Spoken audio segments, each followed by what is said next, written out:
Good morning, Ekoji. Welcome to our Sunday morning service. My name is Ed Sands, and I will be your service chairperson today. And we are grateful for your presence. Today's service is being live streamed on Zoom and YouTube. If you're new to Ekoji, you'll find in the back of each seat pocket a laminated guide, which will help you through the service and may answer any questions you may have regarding the service order, as well as the history and the essentials of Shin Buddhism. On the ID today is our resident minister, Reverend Narayaki Hayashi. Joining him is certified assistant Bob Shikachi. Today is a Shotsuki Sunday. It is the first Sunday of the month. And on these Sundays, we take time to remember our loved ones who have passed on. And so if you have lost a loved one during the previous month of April, you are invited during the chanting of the Jusei to come forward and offer Gasho at the front incense table in remembrance of your loved one. Now it is time for meditation and recitation of the Nimbusu. Meditation provides us that prepares our minds to receive the Dharma, the Buddha's teachings. Please place your hands on your lap, lower your head slightly, close your eyes, and release tension for meditation.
Namo Amida Butsu.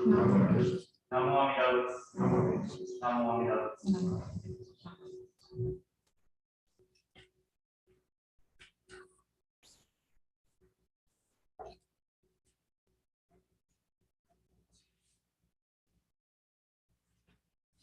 Please find the laminated sheet, which is in each service book in the back of the seat pockets in front of you. And we will now sing the Vandana Tisarana, the three refuges. Please rise.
Please turn to page 29 of the service book, and we will now chant the Sambhusha.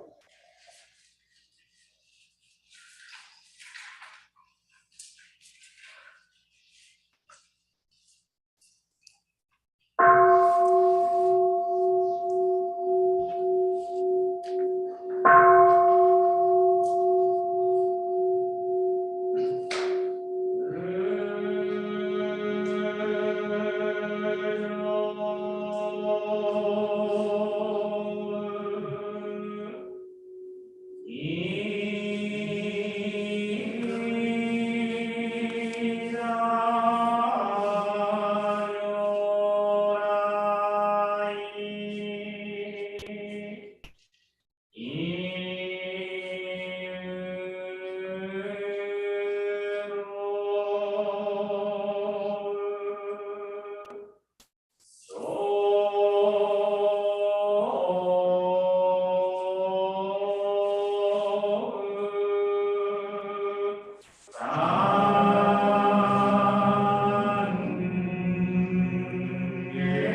This morning, the Dharma message is given by Reverend Hayashi.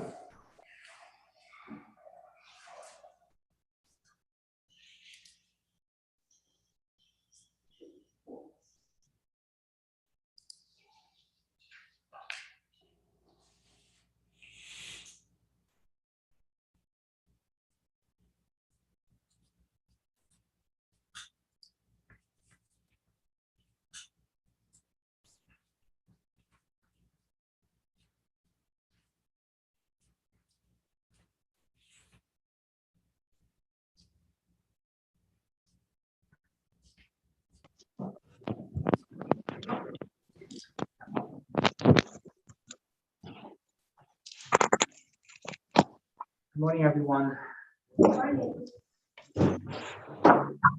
So today is a Shotsuki Sunday.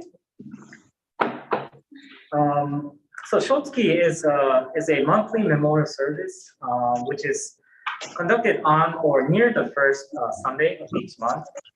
And as Ed mentioned, it is generally understood as an occasion to take a moment to remember and honor our loved ones who have passed on before us. So this observance of Shotsuki is not only conducted by our denomination, Shin Buddhism, but other Buddhist traditions also do so. At Ekoji, we traditionally hold the Shotsuki on the first Sunday, but because last Sunday we celebrated Shakyamuni Buddha's birthday, we moved the Shotsuki to the second Sunday, which is today. So on this occasion, as we remember our loved ones, let us reflect on what they have left for us. One person who influenced my life is my grandmother. So I mentioned, a few times before that I was born in Hawaii, but raised in Japan. My parents are both Japanese and they live in Japan, but due to my father's job, I was born in Hawaii. So I had only few opportunities to see my grandparents in Japan. When I was 8, my family and I moved to Japan, but still we lived far from my grandparents, so I could only visit them once a year or maybe every other year. One time I visited my grandparents after I graduated from college. By then, 4 years had passed since the last time I saw them. On arrival, I immediately noticed their miserable garden. It was neglected and barren, but at one time, it was lush with beautiful flowers and vegetables. However, it was the sight of my grandmother that truly shocked me. She had grown noticeably weak. She couldn't walk without support. Her once salt and pepper hair had become entirely white, and she had her hearing had deteriorated. I really deeply realized how quickly time passed. After she had undergone so many changes, I was worried whether she would recognize me or not. I was greatly relieved when she smiled at me and she called my name. And that visit with my grandparents was so meaningful for me. It seemed to make up for all the times we missed seeing each other. On the last day of my visit, as I was getting ready to leave, that's when my grandmother said, "Let me see your face again." She never said that before, so it's kind of an unusual thing for me. So I asked, what's wrong? And she just replied, "Just let me look at your face." Holding my hand tightly, she gazed deeply into my face, and I noticed her eyes were affected by cataracts. So I thought maybe she couldn't see me very well.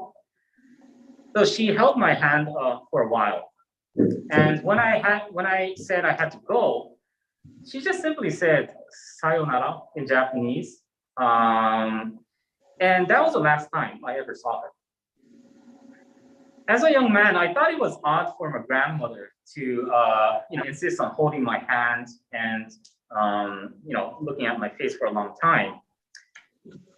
I now think a lot about that moment and what she meant by saying "sayonara." I'm certain that she did not mean "see you again." The word "sayonara," a Japanese word, is often translated as goodbye in English, but the actual meaning of the word "sayonara" is "if it must be so." If it must be so. I think when my grandmother said "sayonara," she meant if we never meet again. If we never meet again. Now, let me switch gears, and I want to talk about what all this means in Buddhist terms. So first of all, Buddhism is based on the truth of impermanence. Although we have expectations of tomorrow, we live in a world of impermanence. Everything at every moment is constantly changing. So there's no guarantee of constancy. Thus, we age, we get ill, and we eventually will die. In fact, Shakyamuni Buddha became Buddha because he confronted the issues of aging, illness, and death, and so he left his secular life. Thus, Shakyamuni Buddha said, whatever has the nature of arising has the nature of ceasing. Whatever has the nature of arising has the nature of ceasing. However, there are also many ways to think of the truth of impermanence. The truth of impermanence does make us all the same. The truth of impermanence makes us all the same. So even though we live in a world of different nationalities, different languages, understandings, and perspectives, from the view of Buddha's wisdom, we are all equally irreplaceable beings that live under the same sky, breathing the same air. However, when we see the world today, it is clear that we live in a very opposite way. As it is stated in the Flower Garden Sutra, in the sky, there is no distinction of east and west. People create the distinctions out of their mind and believe them to be true. If we are all in constant change, then this also means that we all possess the potential of changing our self-centered perspectives.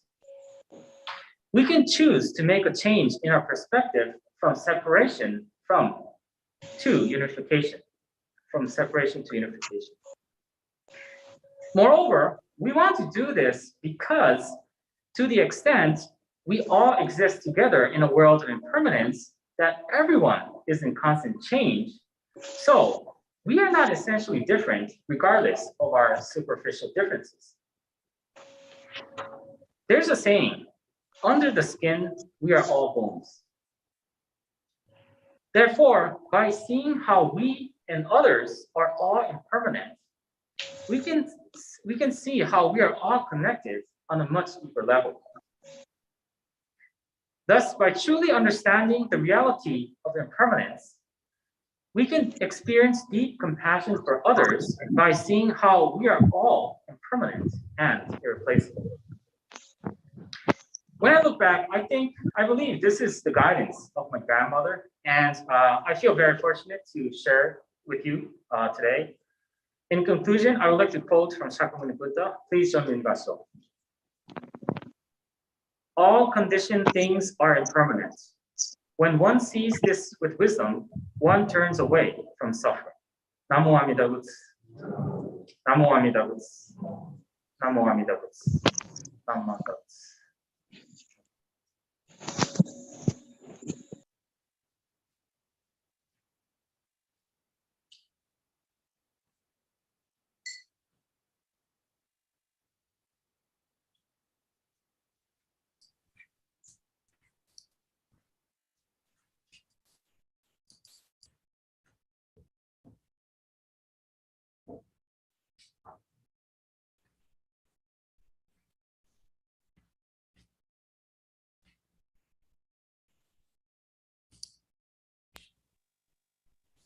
It is now time for the ritual of Ashoko, the burning of incense, a time to quietly contemplate and reflect on the impermanence of life.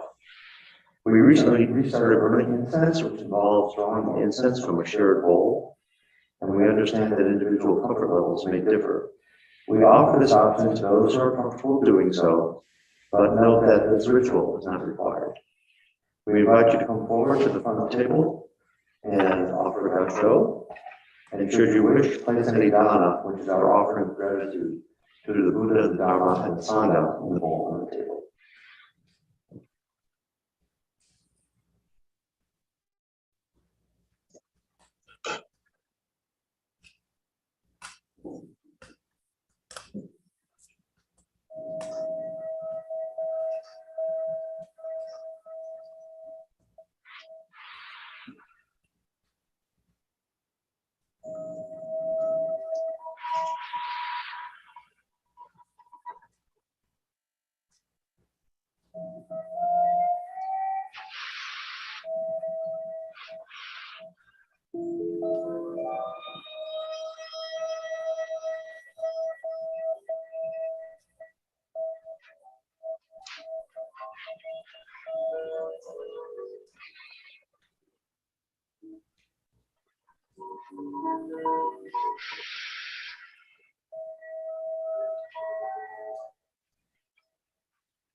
Reverend Hayashi will now lead us in closing meditation and recitation of Menabutsu.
Namo.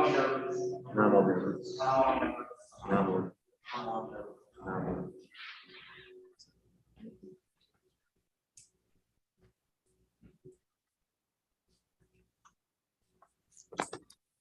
Just a few announcements. A sound bath meditation will occur on Friday, April the 22nd at 7 p.m. here in the Hondo. The suggested donation is $20. Please register at ekoji.org. Patrick Diamond, a sound frequency specialist, will be playing several rare singing bowls, some of which are over 200 years old. Bring your pillows, blankets, and yoga mats and snuggle into the comfort of the tranquil sounds. Feel free to sit, lay, or even stand during this non-religious event.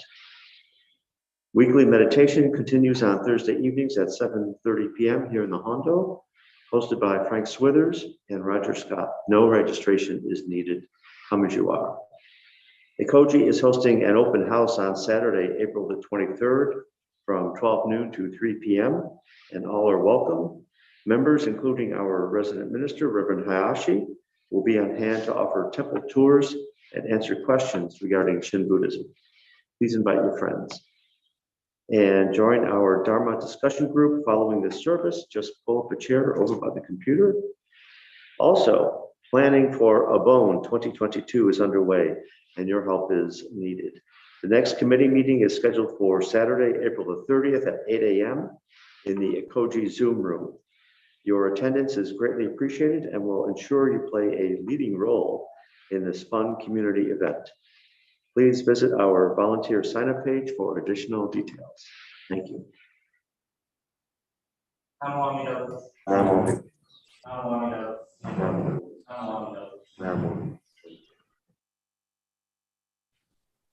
Have a